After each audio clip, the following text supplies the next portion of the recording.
Pete, we're going to get into the number one movie, which is, of course, Ridley Scott's Napoleon. And again, that stars Joaquin Phoenix, Vanessa Kirby. This is, of course, a historical fiction movie about the life of Napoleon. Do you want me to go first, or do you want to go first, Pete? You can go first. That's fine. Okay. So I saw this on opening night on Tuesday, and with Ridley Scott, he's been a little up and down in the latter part of his career, so I didn't really know what to expect out of this film. Am I getting Black Hawk Down, Ridley Scott? Am I getting, Gladiator, which is obviously would be the highest level, or am I getting one of his obscure films that no one saw? And Right. so I was definitely pleasantly surprised, I guess you could say, because this is the one thing I went into this film, and this is just like kind of observational, was obviously we all know who Napoleon Bonaparte is. I know a little history on the guy. I'm not an expert on Napoleon by any stretch of the imagination, but I thought about it even before going to the movie. I'm like, we have never seen Napoleon in a movie except what movie, Pete? No, Bill and Ted's. Bill and Ted's, right? Yeah. So that is really our only like cinematic experience with Napoleon. And so, no joke, that was like my only representation. And so I'm like, all right, I know a little bit about the guy, Yeah. but it made me think. I was curious. I'm like, no one has ever attempted in our lifetime, and even like in a major film, basically, that to my knowledge, like there could be one, but it's not a big movie. But no one has ever tried to make a cinematic movie about Napoleon.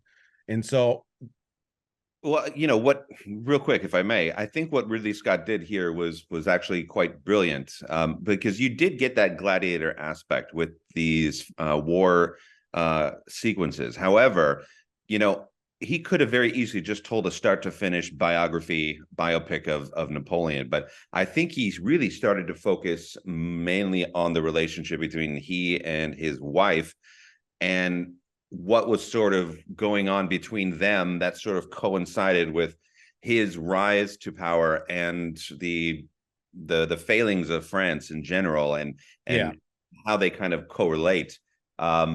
And I thought that Vanessa Kirby did a great job. I mean, just wow, cold as ice, and yet very comical, and doesn't yeah, really care. Anyways, continue. I thought it was really well done. yeah, same here. So, I mean, ultimately, this movie I thought was really good. This was definitely back to Ridley Scott's wheelhouse and what he does well. And to your point, so I kind of what the brilliance of this film is, they did not try to focus on a brilliant screenplay that's so tightly wound, because I think that's the hard part when you're dealing with a historical figure like Napoleon. You kind of got to pick your poison, if you will, because again, when you're dealing with history, you either just really make up your own stuff and you're just completely throwing away history, or you try and craft what you can out of of the material you have. And I feel like they went with the latter, because again, they focus less so much on Napoleon's pure character versus, again, they kind of focus on the relationship on one side. That's the B story, and then the A story is kind of his, again, rise to power, but also his rise through dominating Europe, and then with that kind of creating enemies. And I thought this movie moved very well for a 2.5 hour movie. Sure. Again, they kind of lace in the action sequences kind of just perfectly, so you don't stay too much in this kind of like stale setting. It just kind of moved. I thought it was actually pretty comical too, like you were saying. There was good kind of back and forth with Vanessa Kirby, with Joaquin Phoenix. He had some funny lines. Like this was a very entertaining film. Again, this don't watch it. I don't know 100% of the history of Napoleon. I'm assuming this is just not the most accurate film in the world. I'm assuming, I know obviously the battles and stuff like that, but I'm assuming they kind of went with entertainment side versus this is the most realistic version of Napoleon you'll ever see. Sure. I mean, they And probably I think that was good. I think that worked for this film. I'm sure there's historical documents, like their letters back and forth, where they can sort of extrapolate sort of an idea about how their relationship was, Yeah. and those other stuff. But I mean, but you got to really see, and I thought that what a really great focus of this movie was They didn't spend a lot of time and draw out a lot of the development of Napoleon as a character, and his ruthlessness, his comedy, his determination. He just doesn't back off. His dominance, he tries to exude that dominance over everybody. They do it in pieces, but those pieces are so strong. And Paul, you and I have talked about this in our writing together, where they take a bunch of information and encapsulate it into one little tiny sequence or scene, and it tells you the world, right? Like that's the mark of really great writing. And so I loved that aspect of it. They didn't draw it out. It wasn't like a 3-4 hour biopic that they just kind of spend too much time on one area. There's one scene I think that kind of brings out your point.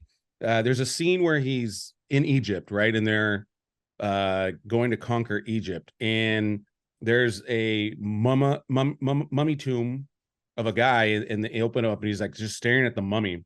And so obviously Napoleon Bonaparte was super short. And so, but again, I don't think Joaquin Phoenix is like super short. So I think there is a couple tricks they often use. I think they use taller actors as well to kind of help with this.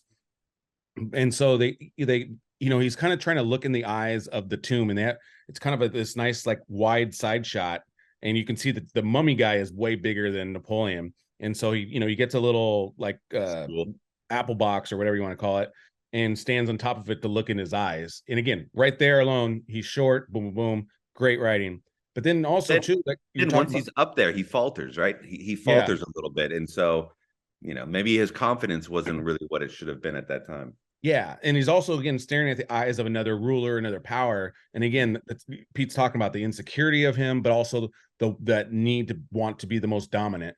And then there's also other scenes too where you see his military strategic brilliance, which is ultimately what he's known for. He is arguably known for being one of the greatest military strategists, especially on land, that this world has ever known. And so again, little things that we get the point but it wasn't dragged out. And I think that again is really the brilliance of this film. It was entertaining, and I think it's so important for a movie like this because, again, being really the first major Napoleon film, man, this could have been like, think of Alexander. You know what I mean? Like Alexander, that movie was just awfully too long. It doesn't move, too many stale sets, and ultimately that movie was not considered a success by any stretch of the imagination.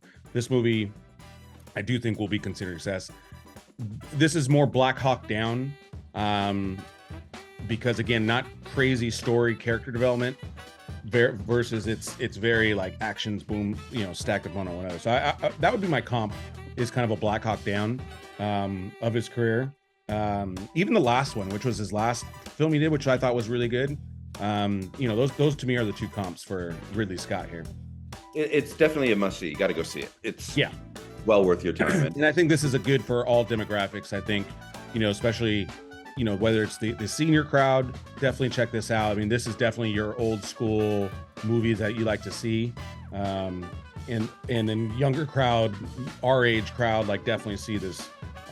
This is one of the best, probably the best historical film I've seen all year, right? I'm trying to think what other. Well, I don't know. Oppenheimer's pretty darn good. Oh yeah, Oppenheimer. Yeah, what am I thinking? Oppenheimer, I think, beats this. I think Joaquin is a strong contender for best. It's up there though. It's up there. This is not Oppenheimer, but it's up there.